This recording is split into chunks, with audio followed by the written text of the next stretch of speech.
before we can conduct analysis of a business, we need to understand how does that business work? What is their business model? Who are their main customers? What is the value proposition that as a business they have for the customers? Why would a customer want to buy a good or service from this model? Who are the main suppliers? And so on and so forth. And what's really important is that as the world is changing because of technology, with the advent of technology, we have newer and newer business models coming up. So here, not only do we look at the traditional business model types, but the newer ones, which are your technology oriented businesses that as a financial analyst, you are going to have to conduct your analysis on. Now, you are training to be a chartered financial analyst. I am already a chartered financial analyst. So what our perspective is that we have to analyze a company financially. And in order to be able to analyze a company, you have to understand what the company does in terms of its operations.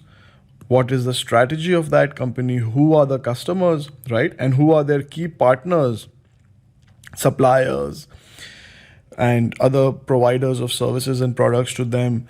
Then in terms of their future prospects, where they can go, what good things can happen with them, what bad things can happen with them in terms of what their risks they are facing, and what is their financial profile. Now, this is easier said than done to understand a company's business. Why? Because conventionally, there have been very simple businesses such as manufacturer or a wholesaler or a retailer. So a manufacturer, usually produces some goods, or a wholesaler buys in bulk, right? And then sells in smaller quantities with a margin. A retailer directly sells to the end users.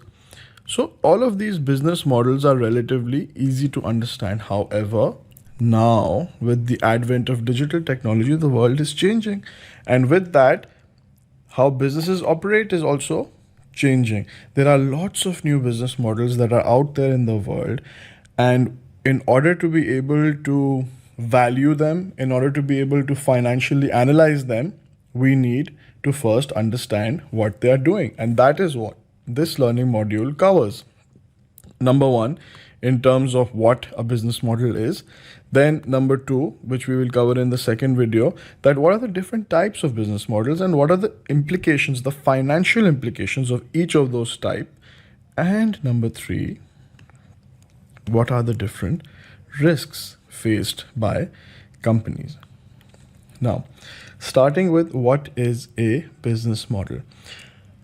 This is a very high level understanding of the business, right? In terms of number one, who the customers are, and then how the business serves those customers, and who or what resources and firms are part of the business's team and pool to be able to achieve their result, right? So when we analyze a business, not only do we need to look at the business itself, but on what assets or suppliers is it dependent on in order to serve the customers, and any other supporting business logic to understand how the whole thing works. So number one, you can say what the company does, right? So a business model explains what the company does, then how it does it, right? The what and the how, and then how does it turn that into revenue and profit. So what it does, how it does it, and how does that translate into profits. And this is what we need to understand. However, please understand that this is a high level understanding. A business model is a high level understanding. If you want a full description, then what you need to refer to is a business plan. A business model is just a high level understanding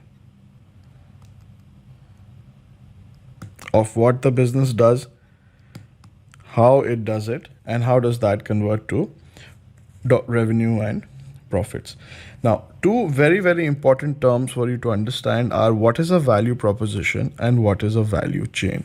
And we will be talking about both of them in more detail in subsequent slides. But just to give you a brief introduction, the value proposition is what the firm offers to the customer and why the customer would prefer to buy from this firm compared to other competitors, right? So what is this firm proposing to the customer in terms of a value offering? That please buy from me because I am better than my competition because of, right? So what is that because of? What is the value the company is offering to the customer?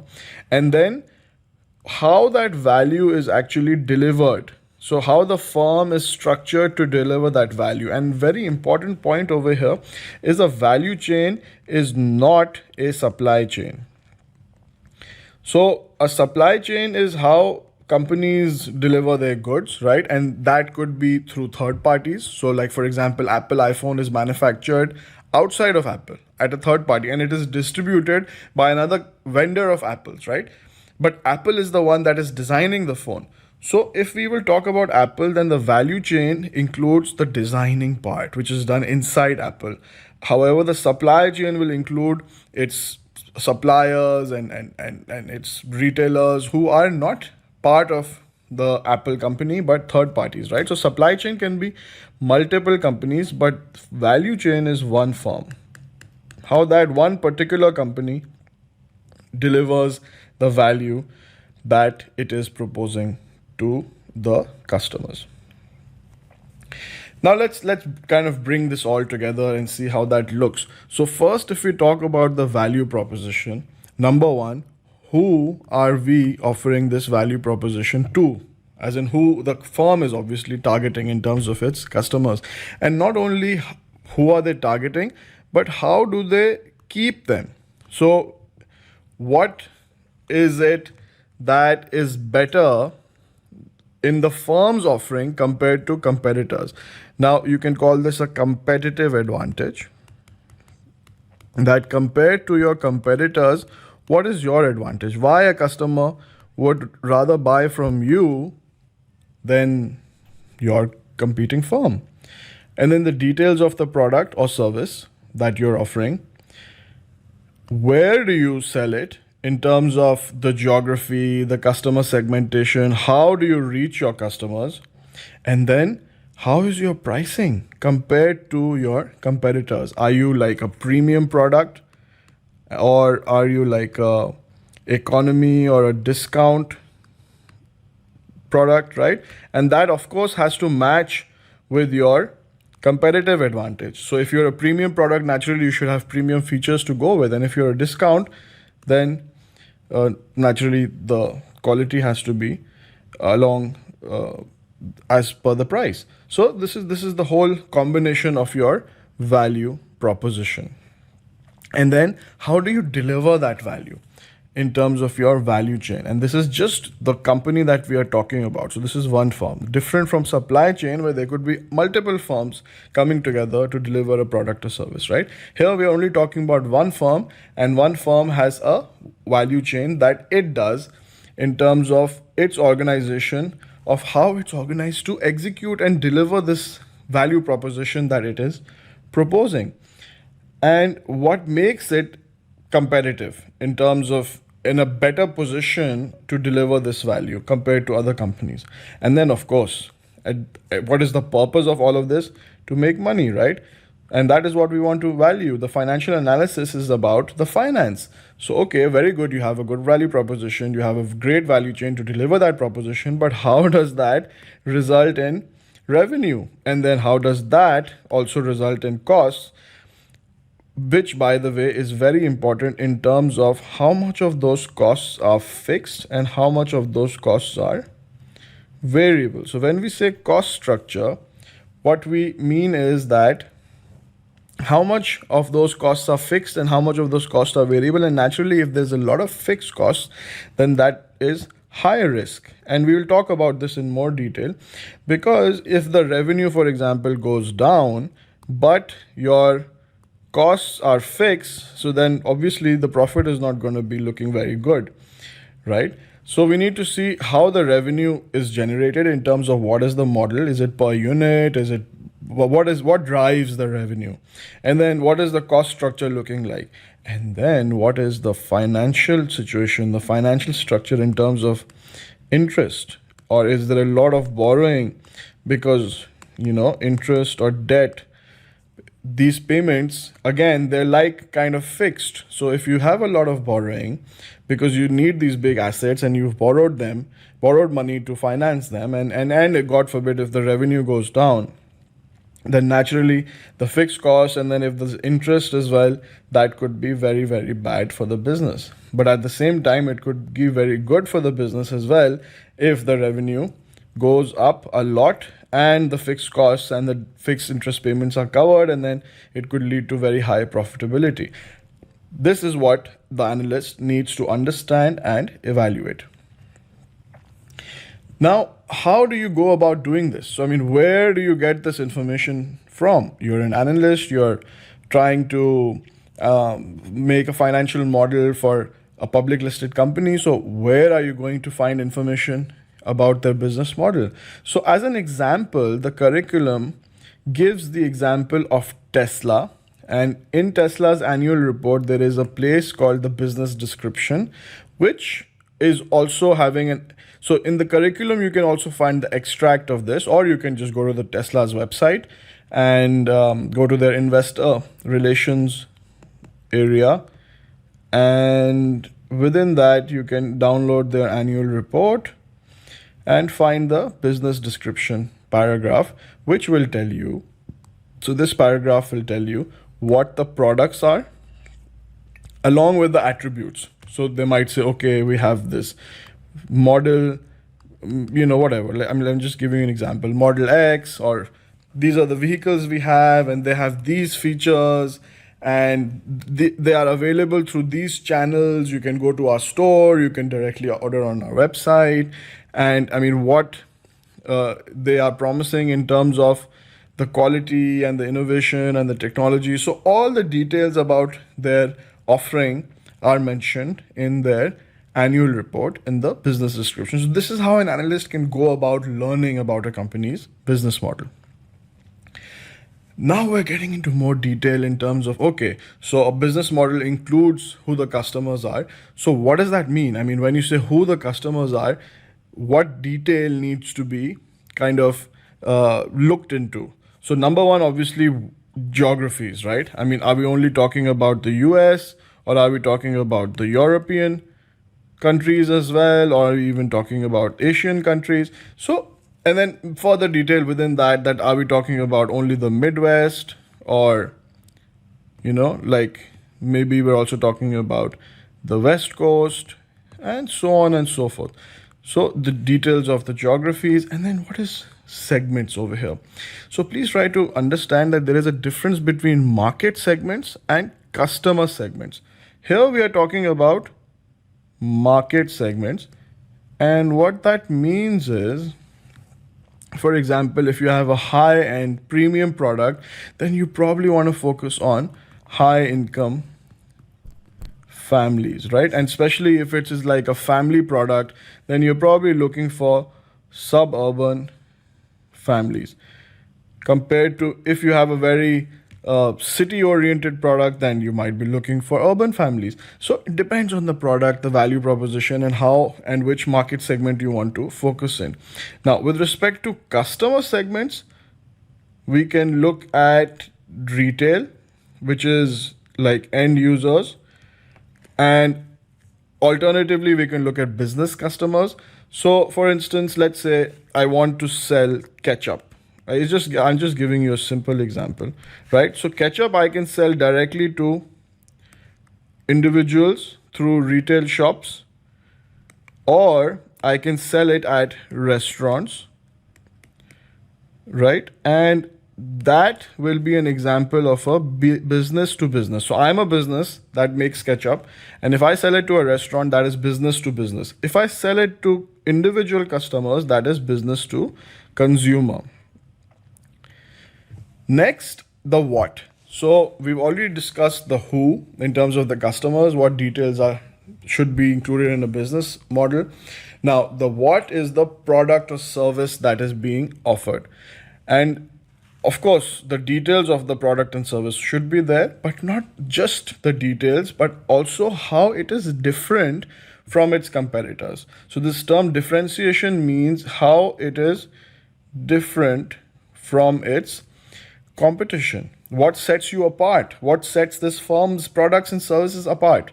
And what is the customer actually getting out of it? So, I mean, if you talk about a car, it helps customers move from point A to point B. And why Tesla has a different product than other cars is because it's electric, right? So the cost of fuel is probably much lower depending on which country you're in and what is the fuel price and the electricity cost. But I mean, you get the point, right? Anyhow, so next, how does the company reach out to its customers in terms of either physically selling the cars to them, or are there agents or franchises involved? So are there intermediaries such as agents or franchisees, or like you have showrooms which are also sometimes owned by the company or sometimes owned by third parties. Tesla, by the way, I don't think they have any agents or franchisees. They have all of the showrooms are company owned, and they also directly sell off their website. So that is digital. So anyhow, the where talks about how the company goes about selling its products and then delivering them. So please appreciate that selling is different from delivery, right? Selling is one thing and delivering is another. It is possible that both of them are being done in the same place, and it is also possible that selling is being done by somebody else and the delivery is being done by somebody entirely different.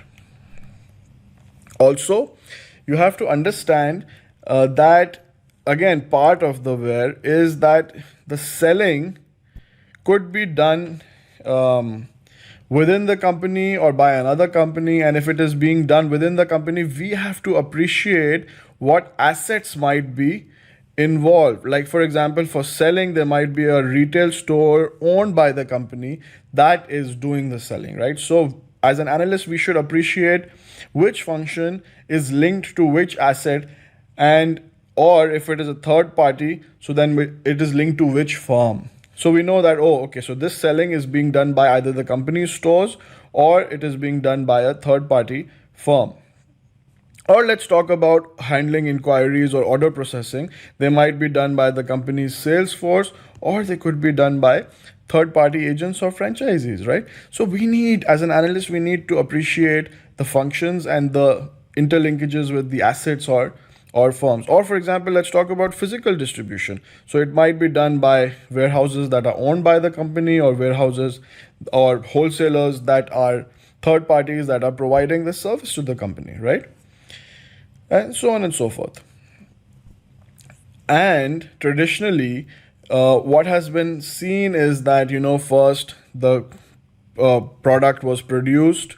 So let's again take the example of ketchup, and let's say Heinz. So there's probably a Heinz factory somewhere that produced this ketchup, and then they sold it to a wholesaler somewhere, who then sold it to a retailer, and then that retailer then eventually sold it to the end customer. Or maybe Heinz has a website now, and you can directly order and it is delivered to your home. So this is the traditional channel strategy, from the manufacturer to the wholesaler to the retailer, the traditional strategy. And now you've got this new thing, which is direct sales, where the customer directly buys from the company. And more we are seeing this, which was not traditionally possible, but it is now becoming possible, especially due to electronic commerce. So, however, with e-commerce, direct sales have now become a cost-effective strategy. Now, talking more about the where, there could be intermediaries involved. So not necessarily that the company is doing everything themselves. There could be an agency earning commissions and getting sales for you. Drop shipping is an important concept. So what happens with drop shipping is, so let's say I might be a company that does drop shipping, and you might be somebody who's interested in buying a product from one of my suppliers. So let's say this is Heinz, and you want to buy some ketchup, and you directly come to my website, right? And I have this very nice website where I am telling you about recipes of different food products, and you tell me, oh, I want this recipe, which includes ketchup and some other products like maybe pasta, right?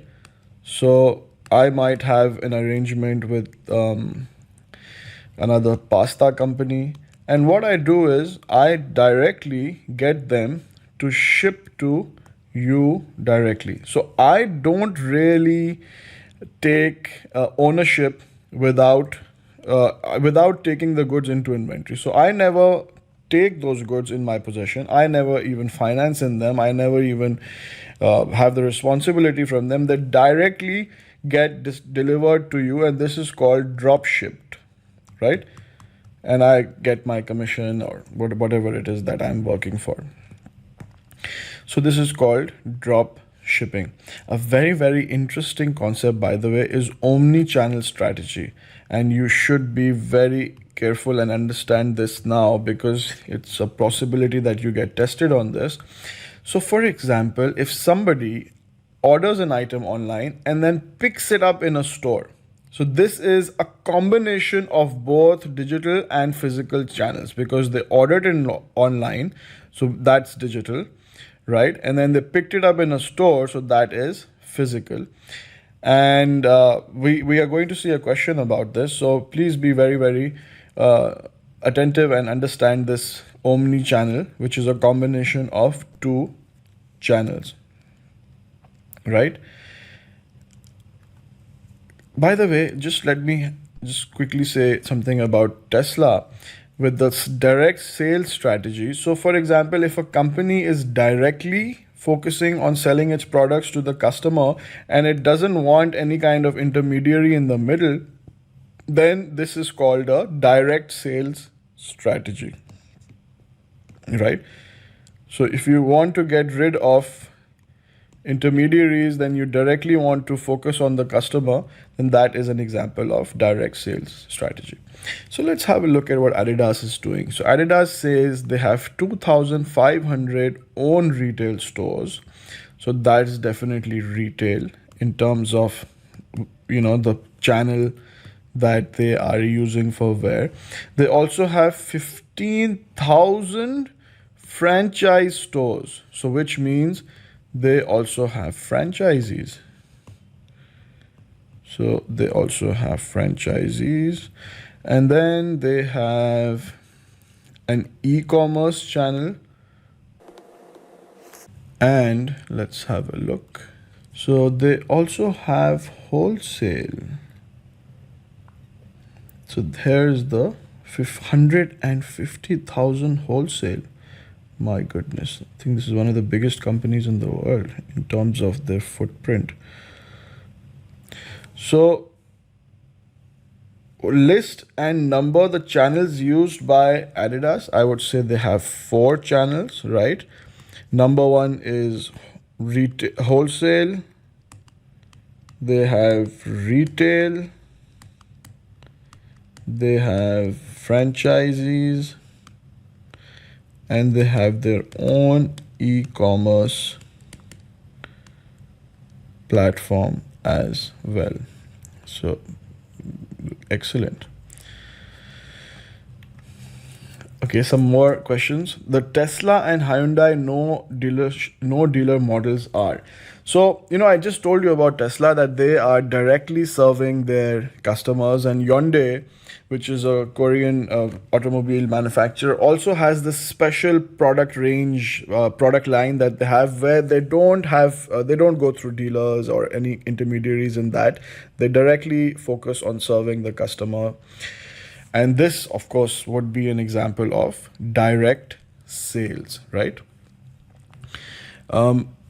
This is direct sales, and what we also call this, by the way, is disintermediating. So another name for this is basically taking the intermediaries out. So anybody who's in the middle, so taking the intermediaries out, and this is called disintermediating, right? Or you can also call it bypassing. So you just bypass all the intermediaries, the middlemen, and go directly to your customer. Okay, next, a customer is looking to buy a new car and might do research online, and then get the information is then passed on. So enter her contact details in order to obtain product information. Then those details are passed on as a lead to the nearby dealer. Now this is a physical dealer who might offer a test drive. So this is a combination of online and physical, right? So of course there's only one word that comes to mind, and that is omni-channel, right? And we talked about this, that click and collect. So you order online and then you pick up from a physical store, and that is what this is. It's an omni-channel. Next, pricing. Very, very interesting area. It's a whole world in its own, and could make all the difference in the success or failure of a business. There are lots of different ways to do it. Either you could be a premium product, or you could be a discount product, or you could be at par, right? How do you set yourself apart is something very important, which is linked to the price. So for example, if I am a business class, right, or a very premium airline, then obviously I need to have bigger seats, right, compared to if I am like a low cost carrier. These days you have all these low budget airlines. So then obviously the product has to be accordingly in terms of differentiation. So you'll have smaller seats here, you'll have larger seats if you are premium, and so on and so forth.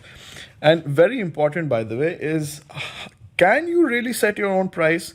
I mean, for example, let's say if you're in the business of agricultural goods, like selling onions or tomatoes, you don't really have that much of a pricing power. I mean, whatever the market price is of onions and tomatoes, that is the price at which you're going to sell at. There's not much differentiation you can do that, oh, my tomatoes are special.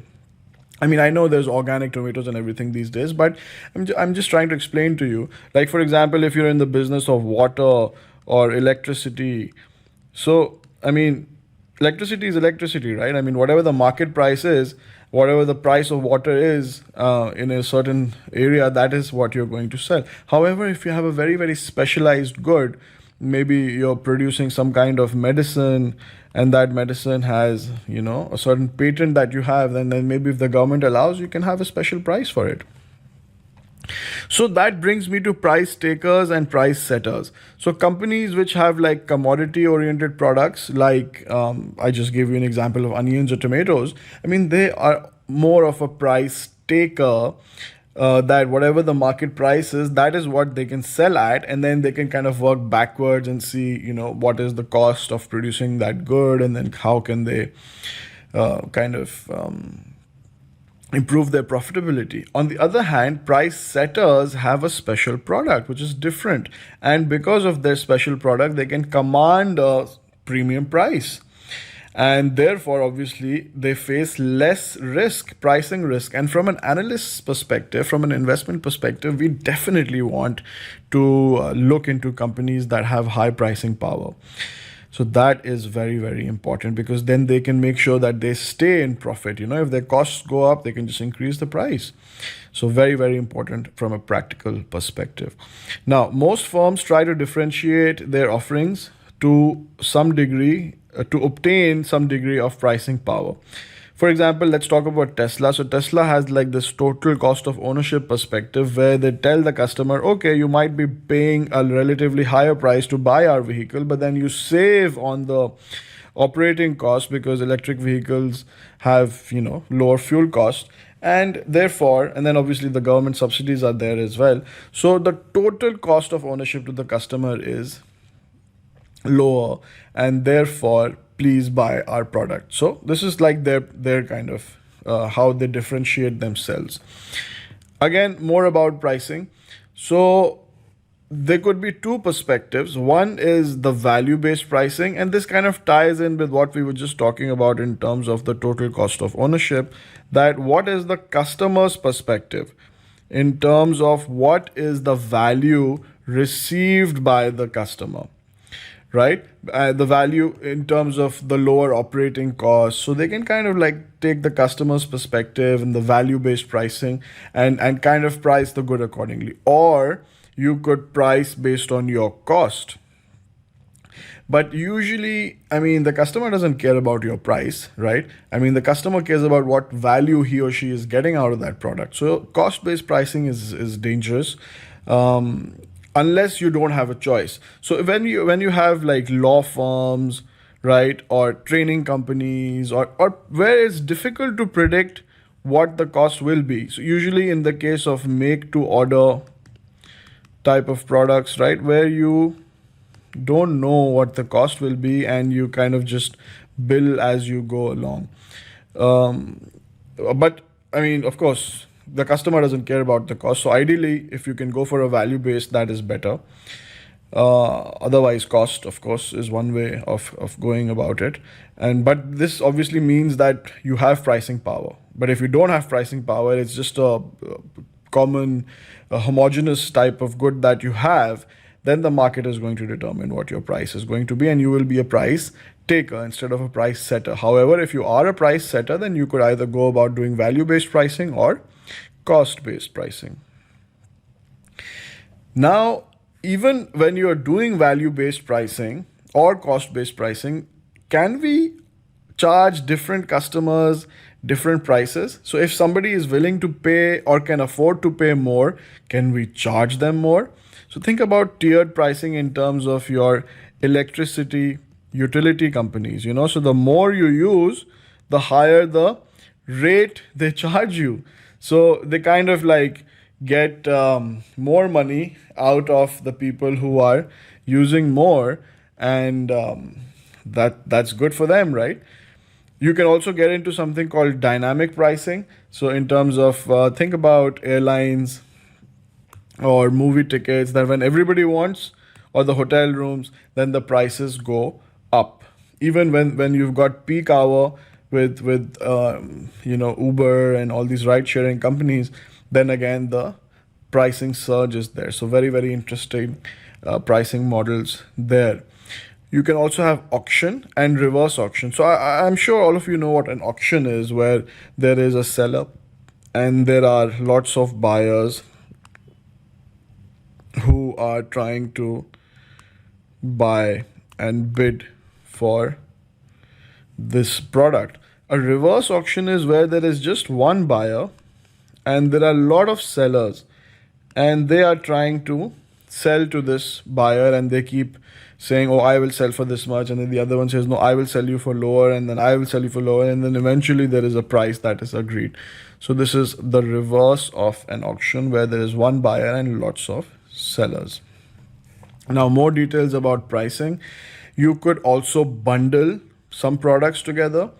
So an example of this is, for example, you might have a company offering you TV and internet services. So it's like a package, right? You could also have like a main product going first, and then a lot of high margin secondary products, like, for example, so the razor goes first and then the blades keep coming at high margin, or the printer goes first and then the cartridges keep coming at higher margin. So this is also one interesting pricing strategy. You could also have optional products. So you might sell a basic product like a car, and then you you might charge extra for a deluxe interior, and so on and so forth. Next, a little bit more about pricing. And penetration pricing is very, very interesting, that you want to get market share. So you come in and maybe even at a loss. So initially you might book a big loss, you might even sell below your cost, but the objective is to get the market share, leading market share, and then so that nobody else tries to come in and get that market after you, and then later on you might even increase the price and then make up for all the losses, right? And much more, obviously. Freemium is that you offer a certain level of usage, no charge, and lots of examples can be here. In addition to mobile games and software applications, a lot of you can say news websites. I particularly see a lot of news websites that once I read 3 or 4 articles, and then they tell me, okay, now if you've reached your daily limit for the articles, and then now if you want to read more, then you need to subscribe. Then you've got hidden revenue business models, and think about like TV channels, right? So we as watchers of the TV don't have to pay for it, but where do they make their money from? They get paid from the advertisements that we are shown, and the people showing the advertisements are the ones paying the TV channels. Or even think about Facebook or Google search, right? I mean, we're not paying for Google search, we're not paying for our Facebook account, but they are making money. How they are making money is that the people who are showing the ads are paying them. So this is known as a hidden revenue business model.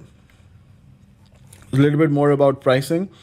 So another way of going about this is that you could have a subscription or a recurring revenue model, where kind of you rent the product, right? You rent the product. The customer doesn't want to own it, and they just kind of use it as long as they need to, and they keep paying you like a rent for it or a subscription for it. There is also a perspective of fractionalization, where you kind of get like a big office and then you make small desks and sell them, or you get like a big server and then you make like small parts of that server capacity and you sell them.